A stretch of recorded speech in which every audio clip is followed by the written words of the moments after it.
বাইরে হতেছিল খুব জোরে বৃষ্টি আর আমি ঘরে করতেছিলাম ড্যান্স।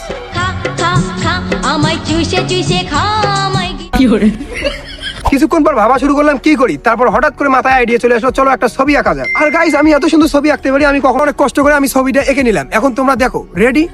এই হলো সেই ছবি, মানে আমার না, আমার আঁকানো হাতের ছবি। কেমন হয়েছে তোমরা কমেন্ট করে বলো। কিছুক্ষণ পর বাইরে গিয়ে দেখি আকাশটা একদম আমার মনের মতো হয়ে গেছে পরিষ্কার।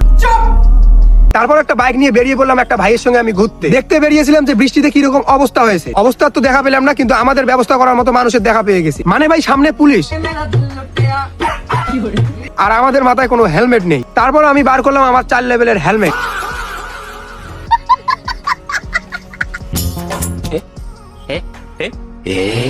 তারপর চলে আসলাম আমি বাড়ি। তো আজকের ভিডিও এতটুকুই। ভাই, তোমরা ভিডিও তো দেখতেছো কিন্তু ফলো লাইক কিছু করতেছো না। ভাই করে দাও, একদম ফ্রি, প্লিজ করে দাও। Thanks for watching, bye bye guys.